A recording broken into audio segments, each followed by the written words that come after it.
نستعين اهدنا الصراط المستقيم صراط الذين أنعمت عليهم غير المغضوب عليهم ولا الضالين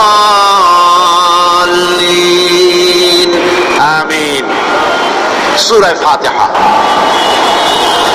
কোরআনে কারীমের সর্বপ্রথম একটি পূর্ণাঙ্গ সূরা যেটি, সেই সূরাটির নাম হচ্ছে সূরা ফাতিহা। এর আগে যত সূরা নাজিল হয়েছে রাসূল করিম সাল্লাল্লাহু আলাইহি ওয়াসাল্লামের কাছে তা ছিল 10 আয়াত, 20 আয়াত, 30 আয়াত এরকম করে করে, কিন্তু পূর্ণাঙ্গ সূরা হিসাবে হুজুরের কাছে প্রথম যে সূরাটি নাজিল হয় সেই সূরাটির নাম হচ্ছে সূরা ফাতিহা। আর এই ফাতিহা এটা গ্রন্থের প্রারম্ভিকা হিসাবে রাখা হয়েছে বলে এই সূরাটির নাম হচ্ছে আল ফাতিহা, সূরাতুল ফাতিহা অথবা ফাতিহাতুল কিতাব, যার সাহায্যে কোন জিনিসকে উদ্বোধন করা হয়, শুরু করা হয়, সেটার নাম হচ্ছে ফাতিহা। সূরা ফাতিহার একটা নাম না, বরং এর অনেকগুলি নাম আছে। সূরা ফাতিহার কম বেশি 22টি নাম পাওয়া যায়, আবার তাফসীরে রুহুল মানিতে এর 40টি নাম বলা হয়েছে। সূরা ফাতিহা অত্যন্ত ফজিলতপূর্ণ একটি সূরা, বরকতপূর্ণ সূরা। এই সূরাটির এক নাম হচ্ছে ফাতিহাতুল কিতাব, মানে হচ্ছে কোরআন কুঞ্জিকা, কোরআনের চাবি অথবা কোরআন প্রারম্ভিকা। এটাকে বলা হয়েছে উম্মুল কিতাব, কোরআনের কিতাবের মা। তো মা মানে কোরআন শরীফের পেটে সূরা ফাতিহা হয়েছে তা না। আরবিতে শব্দের অর্থ হচ্ছে কেন্দ্র, সেন্টার, আসল। এই জন্যে মক্কা শরীফকে বলা হয়, কোরআনে কারীম মক্কা শরীফকে বলেছে কি উম্মুল কোরা, গ্রাম সমূহের মা। সারা পৃথিবীর সমস্ত জায়গা থেকে, শহর গঞ্জ গ্রাম থেকে লোকেরা এখানে এসে একত্রিত হয়, সেই জন্য এটার নাম রাখা হয়েছে উম্মুল কোরা। আবার সেনাবাহিনীর পতাকাকে বলা হয় উম্মুল, তার মানে হচ্ছে সমস্ত সেনাবাহিনী এই পতাকার ছায়াতলে ঐক্যবদ্ধ হয়, একত্রিত হয়, সেই জন্য সেই পতাকার নাম হচ্ছে উম্মুল। অনুরূপ ভাবে গোটা কোরআনে কারীমের মধ্যে যা কিছু আছে তা সূরা ফাতিহার ভিতরে কেন্দ্রীভূত করা হয়েছে বলে এটার নাম হয়েছে উম্মুল কিতাব। এটার নাম হয়েছে সূরাতুর রাস। রাস শব্দের অর্থ হচ্ছে মগজ। মগজ হচ্ছে মাথার কেন্দ্রস্থল, আর গোটা কোরআনে কারীমের কেন্দ্রস্থল হচ্ছে সূরা ফাতিহা। সূরা ফাতিহার আরেক নাম হচ্ছে সূরাতুল কানজ, অর্থাৎ খনি, খনির সূরা। তার মানে হচ্ছে জ্ঞান বিজ্ঞানের সমস্ত খনি আল্লাহ পাক সূরা ফাতিহার মধ্যে রেখে দিয়েছেন। সুবহানাল্লাহ। এর আরেকটা নাম হচ্ছে সূরাতুল ওয়াফিয়া, অর্থাৎ পূর্ণত্ব প্রাপ্ত। এই সূরাটি হচ্ছে একমাত্র সূরা যা খণ্ডিত করে পড়া যায় না। কোরআন শরীফের যে কোনো সূরাকে অংশ বিশেষ তেলাওয়াত করে নামাজ পড়তে পারেন, অংশ বিশেষ পড়তে পারেন, কিন্তু সূরা ফাতিহা হচ্ছে এমন একটি সূরা যে সূরা খণ্ডিত করে পড়া যায় না। পড়তে হলে সবটাই পড়তে হবে, এই জন্য এটার নাম হচ্ছে পূর্ণত্ব প্রাপ্ত। এটাকে বলা হয়েছে আসাসুল কোরআন, অর্থাৎ কোরআনের ভিত্তি। 30 পারা কোরআনের পূর্ণাঙ্গ ব্যবস্থা পেশ করা হয়েছে, তার ভিত্তি হচ্ছে সূরা ফাতিহা। এটার নাম হচ্ছে সূরাতুল হামদ, প্রশংসার সূরা। যেহেতু সূরা ফাতিহায় আল্লাহর প্রশংসা দিয়ে ভরা, এই জন্য এটার নাম হচ্ছে সূরাতুল ফাতিহা। এর আরেকটি নাম হচ্ছে সূরাতুশ শুকর, শুকর করা, কৃতজ্ঞতা প্রকাশ করার সূরা। এই সূরাটির মধ্যে মানুষ আল্লাহ পাকের অসীম অনুগ্রহের শুকরিয়া আদায় করে বলে প্রশংসার মাধ্যমে, এই জন্য এটার নাম হয়েছে সূরাতুশ শুকর। সূরাটির আরেকটি নাম হচ্ছে সূরাতুদ দুআ, এই সূরাটি একটি দোয়া, একটি প্রার্থনা, আল্লাহ পাকের কাছে প্রার্থনা করা হয়, সেই জন্য এটার নাম হচ্ছে সূরাতুদ দোয়া। এর আরেকটি নাম হচ্ছে সূরাতুস সুআল, অর্থাৎ কামনা করার সূরা, আল্লাহর কাছে চাওয়ার সূরা। এই সূরায় অনেক কিছু আছে যা আল্লাহর কাছে চাওয়া হয়। এই সূরাটি এর আরেকটি নাম হচ্ছে সূরাতুশ শিফা, অর্থাৎ প্রতিষেধক, রোগ ব্যাধি ইত্যাদি মুক্ত হওয়ার জন্য। সূরা ফাতিহা আপনারা আল্লাহর ওলিদের কাছে, ওলামাদের কাছে যে যান, পানি নিয়ে, তেল নিয়ে, কালো জিরে নিয়ে, ওনারা চা পড়ে ফু দেন, সেই গোপন কথাটা বলে দেই, সেটা হচ্ছে সূরা ফাতিহা। সূরা ফাতিহা কোন কোন কিতাবে মুফাসসিরিন ইকরাম লিখেছেন, মুহাদ্দিসিনরা লিখেছেন যে দুরারোগ্য ব্যাধি কোন ওষুধে ভালো হচ্ছে না, প্রতিদিন 40 বার করে সূরা ফাতিহা পড়ে পানিতে দম করে ফজরের পরে 41 দিন যদি এভাবে সেবন করে, সেই দম করা পানি দুরারোগ্য ব্যাধিও আল্লাহ পাক ভালো করে দিবেন। সুবহানাল্লাহ। এটা হচ্ছে সূরাতুশ শিফা। এটাকে বলা হয় সূরাতুস সালাত। নামাজ হবেই না সূরা ফাতিহা ছাড়া, নামাজ সূরা ফাতিহা ছাড়া হবে না। এই জন্য লা সালাতা লিমান লাম ইয়াকরা বিফাতিহাতিল কিতাব, হাদিস শরীফে এসেছে সূরা ফাতিহা ছাড়া নামাজ শুদ্ধ হবে না, নামাজ জায়েজ হবে না। সেই জন্য এটার নাম হচ্ছে সূরাতুস সালাত। কোরআনে কারীমের এই সূরাটি, এটাকে হযরত পীর সাহেব কেবলা একটি আয়াত তেলাওয়াত করে বলেছেন সাবউল মাথানি। এটা হচ্ছে নিত্য পাঠনীয় শব্দ বাক্য, যে 7টি বাক্যকে সবসময় পড়া লাগে। তার মানে হচ্ছে যে ব্যক্তি নামাজ পড়ে 5 ওয়াক্ত 24 ঘন্টার ভিতরে সূরা ফাতিহা একেবারে কম করেও যদি হয়, তাহলে 40 বার এই সূরা 24 ঘন্টায় নামাজি ব্যক্তিকে পড়তে হয়। এই জন্য সবসময় পাঠনীয় এই সূরাটি। সূরাটি মোট অক্ষর সংখ্যা হচ্ছে 113, শব্দ সংখ্যা হচ্ছে 25টি। এটি হচ্ছে সূরা ফাতিহা। একটি রুকু, 7টি আয়াত। নাজিলের অবতীর্ণ হওয়ার স্থান হচ্ছে মক্কা আল মুকাররমা। রাসূল করিম সাল্লাল্লাহু আলাইহি ওয়াসাল্লামের মক্কি জিন্দেগিতে সূরাটি অবতীর্ণ হয়। শুরু হচ্ছে সূরা ফাতিহা। আলহামদুলিল্লাহি রাব্বিল আলামিন। সূরা ফাতিহা আমি বলি এটি যেন একটি অভিনন্দন পত্র। এটি কি? অভিনন্দন পত্র। বান্দা দিচ্ছে তার রবকে, রবের ভাষায় শেখানো অভিনন্দন পত্র বান্দা তার রবকে প্রকাশ করছে, দিচ্ছে। অভিনন্দন পত্রে 3টা জিনিস থাকে, আপনারা লক্ষ্য করে শুনলে বুঝতে পারবেন ইনশাআল্লাহ। একবার ভাবুন যে কত বড় কথা, 30 পারা কোরআনের মধ্যে যা আছে তার সবটা আল্লাহ পাক তার সারাংশ সূরা ফাতিহায় ঢুকাইছেন। তাহলে এটা জিনিসটা কি, এটা বুঝতে হবে, এবং সেই ধরনের অন্তর নিয়ে, মন নিয়ে বসতে হবে আর বুঝতে চেষ্টা করতে হবে। আমি ধীরে ধীরে আপনাদের সামনে পেশ করব ইনশাআল্লাহ, বিইজনিল্লাহ, বিমাশিয়াতিল্লাহ, বিফদলিল্লাহ। সূরা ফাতিহার মধ্যে আমি বলেছি এটা একটি অভিনন্দন পত্রের মতো। কিরকম? অভিনন্দন পত্রে 3টা জিনিস থাকে। কয়টা জিনিস থাকে? 3টা। প্রথমে থাকে প্রশংসা। অভিনন্দন পত্রের প্রথমে কি থাকে? প্রশংসা। 2 নম্বরে থাকে পরিচয়। 3 নম্বরে থাকে দাবি। 3 নম্বরে থাকে দাবি। প্রথমেই দাবি করা হয় না, এটা ঠিক না। প্রথমেই প্রশংসা। সমস্ত অভিনন্দন পত্র আপনারা দেখবেন, মন্ত্রী আসুক, প্রেসিডেন্ট আসুক, অভিনন্দন পত্র পেশ করা হয়, সুন্দর ভাষায় লেখে, হে সংগ্রামী জননায়ক, গরিবের বন্ধু, জাতির কিছু একটা, এইভাবে করে বহুত প্রশংসা করে তারপরে তার নাম খুঁজে পাওয়াই মুশকিল প্রশংসার ঠেলায়। আপনার আগমনী বার্তায় আমাদের এই চট্টগ্রামের আকাশ বাতাস মুখরিত, আবার বৃদ্ধ বনিতা আনন্দে উদ্বেলিত। কে কি করবে দিশে করতে পারছেন? এরকম প্রশংসা।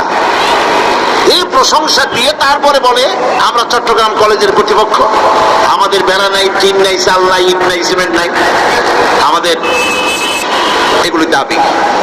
তাহলে প্রথমে গেল প্রশংসা, 2 নম্বরে পরিচয়, 3 নম্বরে দাবি। মূলত এই ভদ্রতা প্রথমে কেউ বলে না, মন্ত্রী সাহেব চিটাগমে আসছেন তো, আমাদের দাবি না মিটাইয়া ঠ্যাং আস্ত নিয়ে ঢাকা ফিরতে পারবেন না, এরকম বলে নাকি? এরকম বললে কিছুই পাওয়া যাবে না। মূলত এই যে ভদ্রতা, এই শালীনতা, এই শিষ্টাচার শিক্ষা দিয়েছে আল কোরআন। সুবহানাল্লাহ। বান্দাকে কিছু চাইতে হবে, আর চাওয়াটা শিখিয়েছেন কে? আল্লাহ। কে শিখিয়েছেন? বান্দাকে একটা বড় জিনিস চাইতে হবে, একটা বড় জিনিস চাইতে হবে আল্লাহর কাছে। সেই চাওয়াটা কি সেটাও আল্লাহ শিখিয়েছেন। যেহেতু আমরা তো জানি না, বুঝি না, আল্লাহ আমাদের কত মেহেরবান, তার কত দয়া, আমাদের শিখাই দিচ্ছেন কেমনে প্রশংসা করতে হবে, কেমনে পরিচয় দিতে হবে, আর কেমনে দাবি করতে হবে। তিনটি জিনিস সূরা ফাতিহার মধ্যে আল্লাহ পাক ঢুকিয়ে দিয়েছেন। সুবহানাল্লাহ। সুতরাং বলা হচ্ছে, আল্লাহ পাক বলছেন আলহামদুলিল্লাহি রাব্বিল আলামিন। সমস্ত প্রশংসা, যাবতীয় প্রশংসা সবকিছু আল্লাহ পাকের জন্য, যিনি রব্বুল আলামিন, যিনি বহু জগতের, অসংখ্য জগতের যিনি পালনেওয়ালা, তার জন্যই সমস্ত প্রশংসা। এখন হামদ হচ্ছে প্রশংসা, এর অর্থ হচ্ছে সুন্দরের প্রশংসা। অসুন্দরের কিন্তু কোনো হামদ হয় না, অসুন্দরের হামদ হয় না। হামদ হয় কার? সুন্দরের। সুন্দরের হামদ হয়, প্রশংসা হয়। এই জন্য প্রশংসা করতে হবে আল্লাহ পাকের। কোন ফাসিকের প্রশংসা যদি করা হয়, আল্লাহ পাক নারাজ হয়ে যান। আল্লাহ পাকের আরশ গোসায় থরথর করে কাঁপতে থাকে। প্রশংসা হবে কেবলমাত্র কার? আল্লাহ পাক। এবং এই প্রশংসা সবটুকু হামদের আগে আলিফ লাম লাগানো হয়েছে। এটা হচ্ছে জিন্স বা ইস্তেকরার, অর্থাৎ সমস্ত বস্তুকে বোঝাবার জন্য আল শব্দকে ব্যবহার করেছে। আলহামদু, সমস্ত প্রশংসা সেই আল্লাহ পাকের, যিনি তামাম জাহানকে সৃষ্টি করেছেন এবং প্রতিপালন করেছেন। আল্লাহ রাব্বুল আলামিন বলেন, আমরা শুরু করছি সূরা ফাতিহা, অভিনন্দন পত্র দিচ্ছি। কারে দিচ্ছি? আল্লাহ পাককে দিচ্ছি। শেখানো ভাষা দিয়ে রব্বুল আলামিন বলেন, প্রশংসা করো আলহামদুলিল্লাহি রাব্বিল আলামিন। সমস্ত প্রশংসা আল্লাহ পাকের, যিনি হচ্ছেন রব, যিনি কি? রব। এখন এই রব শব্দের বাংলা অর্থ করা হয় প্রভু, লালনকারী, প্রতিপালনকারী, কিন্তু এই অর্থ যথেষ্ট নয়। কোরআনে কারিমে যে রব বলা হয়েছে তার অর্থ হচ্ছে, তার অর্থ ব্যাপক, অনেক বিশাল এর অর্থ। এ রব কাকে বলে আমি রবের সমস্ত ব্যাখ্যা করতে পারবো না, তবে অল্প কথায় এমন ভাবে বলতে চেষ্টা করব যাতে করে আপনাদের বুঝে আসবে ইনশাআল্লাহ। আমরা বলি ইনশাআল্লাহ। এখন আপনারা যদি আমাকে প্রশ্ন করেন যে অত কথা বুঝি না, এক লাইনে এক বাক্যে বুঝাই দেন রব কাকে বলে, তাহলে আমি কথাটা এইভাবে বলবো, যাহার যখন যে জিনিসের যতটুকু প্রয়োজন তাহাকে তখন সেই জিনিস ফরিয়াদ করার আগে যিনি পৌঁছে দেন তার নাম হচ্ছে রব। এ রব হচ্ছে রূপ, তার মধ্যে রুবুবিয়তের সম্পূর্ণ কোয়ালিটিতে ভর্তি। আল্লাহ পাকের মধ্যে রুবুবিয়তের কোয়ালিটি। রব শুধু সৃষ্টি করেই ছেড়ে দেন না, প্রতিপালন করে পূর্ণতায় পৌঁছে দেন। সুবহানাল্লাহ বলতে ইচ্ছে করে না ভাইরা? দেখেন, আল্লাহ রাব্বুল আলামিন এমন রব, বাংলাদেশের কুকুর আর আমেরিকা, ইউরোপের শীত প্রধান দেশের কুকুর একরকম নয়। আমাদের দেশের পশু, ইউরোপ আমেরিকার শীত প্রধান দেশের পশু একরকম নয়। তার কারণ হলো আমাদের দেশে শীত কম, নাতিশীতোষ্ণ অঞ্চলের মধ্যে খানিকটা পড়ে যায়। এখানে পশুদের গায়ে কম পশম থাকলে কোনো অসুবিধা নাই। ভেড়া, ঘোড়া, কুকুর, বন্য প্রাণীকে কেউ তো কম্বল দেয় না, ল্যাপ দেয় না, রাজাই দেয় না, খাতা দেয় না, চাদর দেয় না। আল্লাহ রাব্বুল আলামিন তিনি এমন রব, শীত প্রধান দেশের পশুদের গায়ে পশম দিয়া চিরস্থায়ী কম্বল জড়ায় দিয়েছেন। এটা হচ্ছে রব, প্রতিপালনের পদ্ধতি। কি সুন্দর করে তিনি প্রতিপালন করছেন, কি সুন্দর করে তিনি পশু পক্ষীগুলিকে তাদের আহার জোগাড় করছেন, প্রতিপালন করছেন। তিনি রব, মানুষকে সৃষ্টি করেছেন, আমাদেরকে সৃষ্টি করেছেন, সব প্রয়োজন মিটাইছেন। সুবহানাল্লাহ, সকল প্রয়োজন মিটিয়েছেন, একটা জিনিস বাদ রাখেন।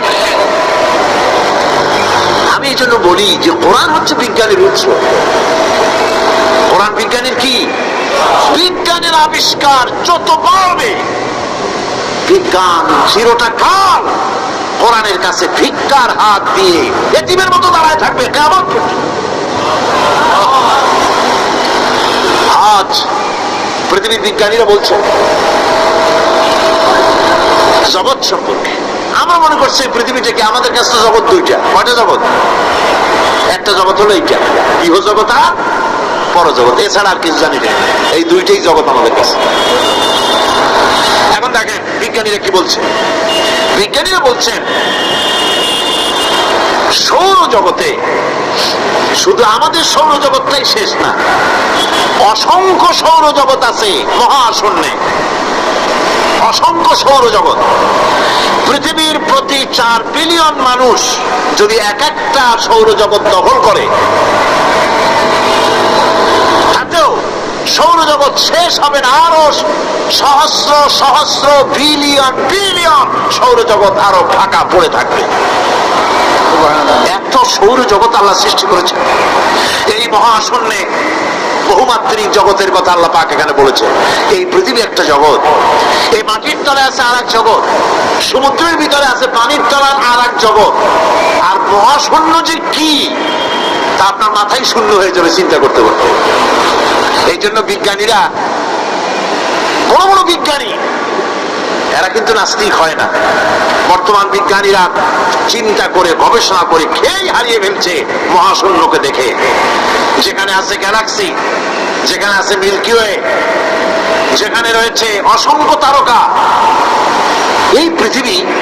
এই পৃথিবীটা মহাশূন্য আল্লাহ যেভাবে তৈরি করেছেন, সেই তুলনায় এই পৃথিবী একটা মার্বেলের চাইতে খুব বেশি একটা বড় কিছু হয় বলে মনে হয় না।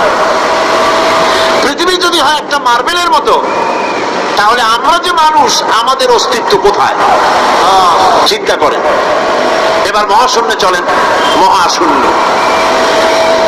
সে কি বিশাল মহাশূন্য! একটা তারকা থেকে আর একটা তারকায় যদি যেতে হয়, তাহলে সহস্র সহস্র বিলিয়ন বছরের দরকার হবে। কি বছর? এই দুনিয়ার বছর না, আলোকবর্ষ, লাইট ইয়ার। আলো চলে প্রতি সেকেন্ডে কত? 1,86,000 মাইল। এই 1,86,000 মাইলের সেকেন্ড, এর মিনিট, এর ঘন্টা, এর দিন, এর মাস, এর বছর, এই আলোকবর্ষ। সহস্র সহস্র আলোকবর্ষ পার হয়ে যাবে এক তারকা থেকে আর এক তারকায় পৌঁছানো সুকঠিন। এ ধরনের অসংখ্য তারকা আল্লাহ পাক তৈরি করে রেখেছে। সূর্য হচ্ছে পৃথিবীর চাইতে 13 লক্ষ গুণ বড়। এরকম সূর্য বিজ্ঞানীরা এখন বলছে, আগে বলতো 1 কোটি সূর্যের চাইতে বড় তারকা, এখন বলতেছে এই রকমের পৃথিবীর চাইতে 13 লক্ষ বড় যে সূর্য, এরকম 3 কোটি সূর্য খাইয়ে ভালাইতে পারে। এরকম সহস্র সহস্র তারকা এক একটা গ্যালাক্সির ভিতরে আল্লাহ পাক তৈরি করে গেছে। এখন মনে হচ্ছে যে এই তারকাগুলি বড় না, এই তারকাগুলির চাইতে আবার বড় জিনিস আছে। সেগুলি কি? সেটাকে বলা হয় ব্ল্যাক হোল। সেটাকে বলা হয় ব্ল্যাক হোল, অন্ধকার কূপ। ব্ল্যাক হোল আবার ম্যান হোল বুঝবেন না, কিন্তু ম্যান হোলের ঢাকনা চুরি হয় যেমন। তবে একটা দৃষ্টান্ত আপনি বুঝতে পারেন, রাস্তায় রাস্তায় যেমন অসংখ্য ম্যান হোল আছে, ওই রকম করে মহাশূন্যে অসংখ্য ব্ল্যাক হোল আছে, একটা দুইটা না, অসংখ্য। এই ব্ল্যাক হোল আবার দেখা যায় না, অদৃশ্য ব্ল্যাক হোল। এই ব্ল্যাক হোল গুলো কি? এগুলি কোরআনে কারীমের মধ্যে আল্লাহ পাক বলেছেন, ফালা উকসিমু বিমাওয়াকিন নুজুম, ফালা উকসিমু বিমাওয়াকিন নুজুম, শপথ সেই পতন স্থানের যেখানে নক্ষত্র সমূহ ধ্বংস হয়ে যায়, ধ্বংসপ্রাপ্ত হয়, কসম সেই স্থান সময়ে। সুবহানাল্লাহ। এই অন্ধকার কূপের, এই অন্ধকূপের কসম করছেন আল্লাহ পাক। সে অন্ধকূপটা কি? সেই ব্ল্যাক হোলটা কি? সেই ব্ল্যাক হোল হচ্ছে ওই যে তারকার কথা বললাম যে সূর্য খাইতে পারে, 3 কোটি সূর্য খাইতে পারে, এই রকমের তারকাগুলি ঘুরতে ঘুরতে কোন এক কারণে যখন সে ব্ল্যাক হোলের রেঞ্জের মধ্যে এসে যায়, তখন ব্ল্যাক হোল ওকে এমন ভাবে চুষে হজম করে ফেলে যেমন বাচ্চা চকলেট চুষা খাইয়া ফেলায়, এইরকম ব্ল্যাক হোলগুলি অত বড় তারকাগুলি খাইয়া চুষা শেষ করে ফেলে দেয়। সুবহানাল্লাহ বিহামদিহি। বিজ্ঞানীরা বলেছেন আমাদের এই পৃথিবীটা, আল্লাহ না করুন কখনো, এই পৃথিবীটা যদি কোনো ব্ল্যাক হোলের আওতায় পড়ে, ওর রেঞ্জে আসে, তাহলে মাত্র 2 সেন্টিমিটারের মধ্যে পৃথিবীটা তার ঘনত্ব লাভ করে ব্ল্যাক হোলের মধ্যে অদৃশ্য হয়ে যাবে, হারায় যাবে, অস্তিত্ব থাকবে না। আল্লাহ পাক, আশ্চর্য লাগে আমার বিজ্ঞানের বইপত্র যখন পড়ি, আমার কাছে আশ্চর্য লাগে 1400 বছর আগে নবী কোন বিজ্ঞানাগারে পড়াশোনা করেন নাই, কোন সায়েন্স নিয়ে রিসার্চ করেন নাই, সেই নবীর মুখ থেকে এমন বিজ্ঞানময় কোরআন আল্লাহ বের করালেন যে আজকের পৃথিবীর মডার্ন যুগের বিজ্ঞানীরা কোরআনের কাছে এতিম হয়ে দাঁড়ায় আছে।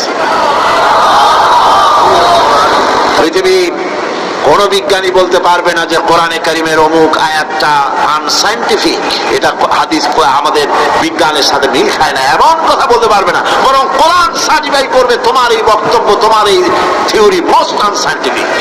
কোরআন বলবে, ওরা বলতে পারবে না যে আয়াতটা আনসাইন্টিফিক। সুতরাং কোরআন হচ্ছে মহান বিজ্ঞানময়, কোরআন হচ্ছে আল্লাহ পাকের দেওয়া এক মহান বিধান, যে কোরআনের কারণে আল্লাহ পাক আমাদেরকে হেদায়েত দান করেছে। সুতরাং এই কোরআন হচ্ছে, কোরআনের মধ্যে যা আছে, গোটা কোরআনে যা আছে সব সূরা ফাতিহা আছে। সুবহানাল্লাহ বিহামদি। আল্লাহ পাক বলছেন আলহামদুলিল্লাহি রাব্বিল আলামিন। মুহাব্বতের সাথে পড়েন সবাই, আলহামদুলিল্লাহি রাব্বিল আলামিন। সমস্ত প্রশংসা, যাবতীয় প্রশংসা সে আল্লাহ পাকের, যিনি তামাম জাহানের পালনেওয়ালা রব। আল্লাহ পাক তার কাছে যখন বান্দা আলহামদুলিল্লাহি রাব্বিল আলামিন বলে, তখন প্রশ্ন হয় যে তার যার প্রশংসা তুমি করছো, তোমরা করছো, তার কি আরো কোনো গুণকীর্তন আছে নাকি? আমরা বলি আর রহমানির রহিম, তিনি পরম দাতা এবং দয়ালু। রহমান এবং রহিম দুটি হচ্ছে সমঅর্থবোধক, প্রায় কাছাকাছি অর্থবোধক শব্দ। অসীম মেহেরবান এবং বিশেষ করুণাময় তিনি, যিনি রহমান এবং রহিম। রহমান রহিম আল্লাহ পাকের দুটি গুণবাচক নাম। রহমান অপেক্ষা রহিম অপেক্ষা রহমান, এটা হচ্ছে বেশি ব্যাপক অর্থবোধক, যার জন্য তাফসীরে বলা হয়েছে আর রহমানু যুর রাহমাতিশ শামিলা বিজামিল খালায়েক ফিদ দুনিয়া ওয়াল মুমিনিনা ফিল আখিরাহ। অর্থাৎ রহমান তিনি, যিনি এমন রহমতের মালিক যা বিশ্বত গোটা বিশ্বের সমস্ত মানুষের জন্য প্রযোজ্য। আর রহিম হচ্ছে শুধু কিয়ামতের দিন পৃথিবীতে রহমান, তিনি দয়াবান পৃথিবীর সমস্ত মানুষের জন্য এবং কিয়ামতে শুধু মুমিনদের জন্য। রহমান কিয়ামতে শুধু মুমিনদের জন্য। আর রহিম হচ্ছে আর রহিম যুর রাহমাতি শামিলা লিল মুমিনিনা ইয়াউমিল কিয়ামা। রহিম হচ্ছে শুধুমাত্র কিয়ামতের দিন আল্লাহ রাব্বুল আলামিন শুধু মুমিন লোকদের জন্য এই বিশেষ দয়া কিয়ামতের দিন করবেন। এখন রহমান হচ্ছেন পৃথিবীর সমস্ত মানুষের জন্য, সমস্ত প্রাণীর জন্য তার দান থেকে কেউ বঞ্চিত থাকবে না। সকলের জন্য তার দানের দরজা অবারিত, উন্মুক্ত। এই পৃথিবীর বুকে আমরা দেখতে পাই মানুষ তার বন্ধুদেরকেই দেয়, শুধু সরকার হোক আর সাধারণ মানুষ হোক, আপনজনদেরকে নিজের দলকেই বেশি দেয়। কথা ঠিক কিনা? নিজের দলের প্রতি, আত্মীয় স্বজনের প্রতি স্বজন প্রিয়তা মানুষের শরীরের ভিতরে রোগ হিসাবে কাজ করে, আর এভাবে করে নিজের দল আর আত্মীয় স্বজনকে বেশি করে সুযোগ সুবিধা দেয়। শত্রুকে কেউ দেয় না, শত্রুকে কেউ ডেকে ডেকে কোনো জিনিস দিতে চায় না বা দেয় না। আল্লাহ রাব্বুল আলামিন এমন রহমান, এমন দয়াবান, এমন মেহেরবান, যারা তার ইবাদত করে, যারা তাকে স্বীকার করে, আল্লাহ বলে তাকে যারা সেজদা দেয়, আল্লাহ পাক তাদেরকেও দেন। আর যারা আল্লাহকে অস্বীকার করে, আল্লাহ রাব্বুল আলামিনকে মানে না, তার গুণাবলীকে স্বীকার করে না, তার অস্তিত্ব স্বীকার করে না, তারপরেও আল্লাহ রাব্বুল আলামিন কোন নাফরমান বান্দাকেও রহমত থেকে বঞ্চিত করেন না। সে যেই হোক, বেনামাজি হোক, মুরতাদ হোক, নাস্তিক হোক, তারপরে আল্লাহর অনুগ্রহ থেকে সে বঞ্চিত থাকে না। কথা ঠিক কিনা? বরং এটাই আমরা দেখি, নামাজি, দিনদার, পরেজগার মানুষ তার বরং কম থাকে, সে বরং কম পায়। বাড়ি নাই, ঘর নাই, কলকারখানা নাই, আর নামাজ রোজা করে না, হজ যাকাত করে না, আল্লাহর সাথে বিরোধিতা করে, আল্লাহরে মানেই না, বলে দেয়ার ইজ নো গড, স্রষ্টা বলতে কেউ নাই, ইট, ড্রিঙ্ক এন্ড বি মেরি, এই হচ্ছে তাদের থিওরি, তাদের দর্শন, তাদের ফিলসফি।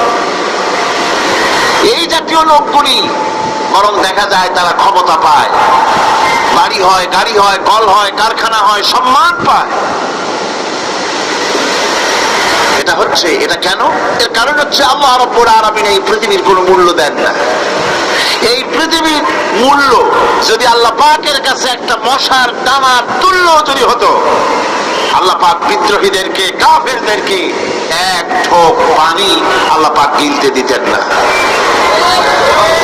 এবার চিন্তা করেন, আল্লাহর ব্যাপারে যে দৃষ্টান্তটা দেওয়া হয়েছে, দৃষ্টান্তটা কত গুরুত্বপূর্ণ। মশার দানার তুল্য, মশার দানার তুল্য এই পৃথিবীর দাম নাই আল্লাহর কাছে। আপনাকে যদি কেউ 10 লক্ষ মশার দানা বহু কষ্ট করে জোগাড় করিয়া যদি কেউ দেয়, তাহলে আপনি কয় টাকা দিয়ে কিনবেন? 4 পয়সা দিয়েও একজনে বলছে 4 পয়সা দিবেন। তাহলে বোঝেন এর কোন মূল্য নাই। একটা মশার দানার তুল্য মূল্য আল্লাহ পাক এই পৃথিবীর দেন না, যার কারণে অবারিত উন্মুক্ত হস্তে আল্লাহ পাক সমস্ত মানুষের জন্য, প্রাণী জগতের জন্য তিনি করুণা করেছেন সকলকে। এই করুণাময় রহমান আল্লাহ পাক, তিনি গুনাহগারদেরকে, যারা আল্লাহ পাকের ফরমাবরদারি করতেছে, তাদেরকে সকলকে আল্লাহ পাক সমানভাবে তার জিনিসগুলিকে তিনি দিয়ে দিচ্ছেন। এটা হচ্ছে রহমান। আর রহিম হচ্ছে, হাদিস শরীফে বলা হয়েছে, আর রহমান রহমানুদ দুনিয়া ওয়াল আখিরাহ, আর রহিম রহিমুল আখিরাহ। মুমিন রহমান তো শুধু আল্লাহ পাক দুনিয়া এবং আখিরাতের জন্য, আর রহিম শুধুমাত্র আখিরাতের জন্য। আবার কোন কোন আয়াতে বলা হয়েছে যে আল্লাহ পাক দুনিয়ার মানুষের জন্য রহিম। একটি আয়াতে ভাবে বলা হয়েছে, হুয়াল্লাযী ইউসাল্লি আলাইকুম ওয়া মালাইকাতুহু লিয়ুখরিজাকুম মিনাল যুলুমাতি ইলান নূর ওয়া কানা বিল মুমিনিনা রহিমা। সে আল্লাহই তোমাদের প্রতি রহম করেছেন, রহমত নাযিল করেছেন, এবং তার ফেরেশতাগণ এই উদ্দেশ্যে যে তোমাদেরকে তিনি অন্ধকার থেকে আলোর দিকে বের করে নিয়ে আসবেন। আর তিনি হচ্ছেন মুমিনদের জন্য রহিম, অত্যন্ত দয়াবান। আরবি ভাষায় আর রহমান অন্তর জগতের এমন একটি নম্র উচ্ছ্বাসিত অবস্থার প্রতি ইঙ্গিত করে, যার ফলে তার স্বতঃস্ফূর্তভাবে নিজের থেকেই মহানুভবতা এবং প্রীতি ও মহব্বতের ইচ্ছার বহিঃপ্রকাশ ঘটে। তাই রহমতের মধ্যে আছে স্নেহ, আছে প্রীতি, আছে অনুগ্রহ। আল্লাহ পাকের রহমতটা কি জিনিস? সেটা হচ্ছে রাহমাতি ওয়াসিআত কুল্লা শাই। আমার রহমত দিয়ে সমস্ত জিনিসকে ঢেকে রাখা হয়েছে। প্রত্যেকটি জিনিসের ভিতরে আল্লাহ পাকের রহমত রয়েছে। রহমত ছাড়া এই পৃথিবীতে মানুষের চলার কোনো পথ নাই। সমস্ত ব্যাপারই আল্লাহ পাকের রহমত আর রহমত। আমরা যখন বললাম আর রহমানির রহিম, বলেন সবাই আর রহমানির রহিম। আবার প্রশ্ন হয়, বান্দা বুঝলাম আরো কোনো কোয়ালিটি, আরো কোনো বৈশিষ্ট্য তার আছে নাকি? আমরা বলি মালিকি ইয়াউমিদ্দিন। তিনি হচ্ছেন বিচার দিনের মালিক, শেষ বিচারের মালিক তিনি। একদিকে এটাকে ব্যালেন্স করা হয়েছে, একদিকে অফুরন্ত রহমত যার কোনো কুল নাই, কিনারা নাই। এখন আদল দরকার। এখন কি দরকার? আদল, ইনসাফ দরকার। আল্লাহ পাক একদিকে অফুরন্ত রহমত আর নিয়ামত দিয়ে পৃথিবীকে ছেড়ে রেখেছেন, অপর দিকে বলেছেন আমি হচ্ছি বিচার দিনের মালিক, সেদিন আমি বিচার করব। সেই বিচারের ভিতরে কোনো পক্ষপাতিত্ব থাকবে না, হবে না। সেখানে তিনি হবেন হাকামুল হাকিমিন, ওইটা হবে সুপ্রিম কোর্টের সুপ্রিম কোর্ট। সেই পরকালে, সেই কিয়ামতের মাঠে আপনাকে আমাকে সকলকে উপস্থিত হতে হবে, নাকি হবে না? সবাইকে উঠতে হবে। এই দিন শব্দটি কোরআনে কারিমে বহু জায়গায় বলা হয়েছে এবং বিভিন্ন অর্থে ব্যবহার করা হয়েছে। যেমন দিন শব্দের অর্থ প্রভাব, প্রতিপত্তি, আধিপত্য, ইতাআত, বন্দিগি, দাসত্ব, আনুগত্য, নীতি, পথ, পন্থা, হিসাব, ফয়সালা, প্রতিদান, প্রতিফল। এরকম অনেক অর্থ, অনেক অর্থে দিন শব্দ কোরআন কারীমের মধ্যে ব্যবহৃত হয়েছে। কিন্তু এখানে মালিক ইয়াউমিদ্দিন, এই দিন এখানে ব্যবহার করা হয়েছে প্রতিফল অর্থে। প্রতিফলের দিন, যেদিন প্রতিফল দেওয়া হবে, তিনি হচ্ছেন সেই দিবসের অধিপতি, সেই দিবসের মালিক। সূরা ইনফিতারে আল্লাহ পাক বলছেন ওয়ামা আদরাকা মা ইয়াউমুদ্দিন সুম্মা মা আদরাকা মা ইয়াউমুদ্দিন। বিচারের দিনটি কি তা তোমাকে কে জানালো? আবার জিজ্ঞেস করছি, তোমাকে কে জানালো বিচারের দিনটা কি? আল্লাহ পাক জবাবে বলছেন বিচারের দিনটা হচ্ছে ইয়াউমা লা তামলিকু নাফসুন লিনাফসিন শাইআন ওয়াল আমরু ইয়াউমা ইযিন লিল্লাহ। বিচারের দিন হচ্ছে এমন দিন যেদিন কেউ নিজেকে রক্ষা করতে পারবে না, কারো থেকে কেউ নিজেকে রক্ষা করতে পারবে না, নিজেকে কেউ নিজের জন্য কাউকে সাহায্যকারী পাবে না। আর সমগ্র ব্যাপারটি নিরঙ্কুশ ভাবে আল্লাহ রাব্বুল আলামিনের হাতে থাকবে।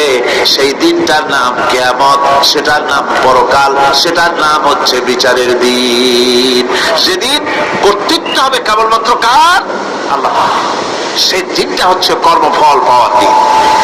লাহা মা কাসাবাত ওয়া আলাইহা মা কাসাবাত। প্রত্যেক মানুষই সে উপার্জন অনুসারে সেখানে ফল পাবে। যেমন কর্ম তেমন ফল পাবে, ব্যক্তি হিসাবে পাবে, দল হিসাবে পাবে। তিলকা উম্মাতুন কাদ খালাত লাহা মা কাসাবাত ওয়া লাকুম মা কাসাবতুম ওয়া লা তুসআলুনা আম্মা ইয়ামালুন। প্রত্যেক মানুষই তার উপার্জন অনুসারে ফল পাবে। যা সে পাবে তা নিজের উপার্জন ছাড়া আর কিছুই না। আর যে ফল পাবে সেটাও তার উপার্জন। সুতরাং কিয়ামতের দিন আল্লাহ মানুষের উপরে কোনো জুলম করবেন না, অত্যাচার করবেন না। আল্লাহ পাক তো তার বান্দার জন্য জুলুমকারী নন, ঠিক কিনা? আল্লাহ পাক বলছেন মান আমিলা সালিহান ফালিনাফসিহি ওয়া মান আসাআ ফাআলাইহা ওয়া মা রাব্বুকা বিযাল্লামিন লিল আবিদ। যে ব্যক্তি পূর্ণ কাজ করলো সে নিজের কাজে নিজের স্বার্থেই তা করলো। আমরা যে নামাজ পড়ি এটা কি আল্লাহর স্বার্থ? কথা কন, আল্লাহর স্বার্থ। সারা পৃথিবীর সমস্ত মানুষ যদি আল্লাহর সেজদা দেয়, আল্লাহর ক্ষমতা আরো কিছুকালের জন্য বাড়বে নাকি?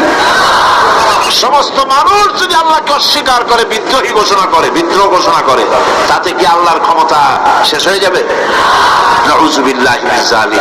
যেমন ছিলেন তেমনই থাকবে। সুতরাং আমরা